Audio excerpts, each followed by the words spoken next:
Alors, je continue à m'intéresser à la question juive. Et il y a un mystère concernant les juifs, c'est que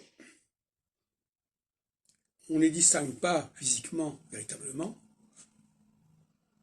Ce sont des marqueurs qui nous échappent un petit peu. Ils ne sont pas non plus réductibles à une question de langue, à une question de coutume, de culture, etc., même de pays. Et pourtant, on les distingue.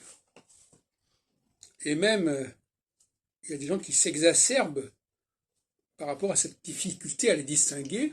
Et pourtant, on les distingue puisque la Shoah, quand on dit qu'on a exterminé 6 millions de Juifs, c'est qu'il a bien fallu les distinguer, et les repérer, et les retrouver, par toutes sortes de processus, de registres divers et variés. Mais anthropologiquement, ça nous pose un problème qui n'est pas encore résolu, il me semble,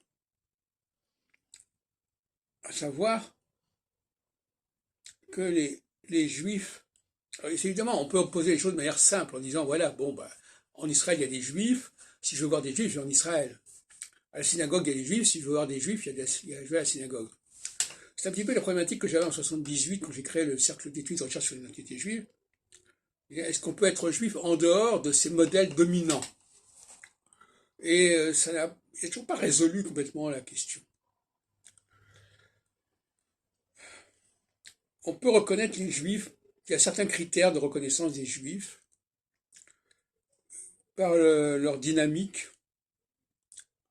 Je proposais l'autre jour que les juifs avaient un talent particulier pour comprendre les systèmes, pour les comprendre et pour les critiquer et pour les réformer. On appelle le tikkun en hébreu, l'idée de corriger les choses. À ce moment-là, ça voudrait dire qu'un juif se reconnaît dans l'action, parce qu'il est capable de faire, pour montrer ce qu'il sait faire.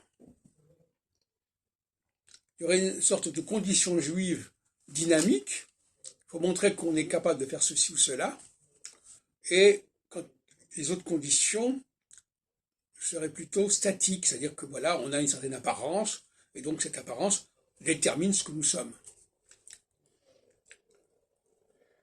Voilà où j'en suis pour l'instant.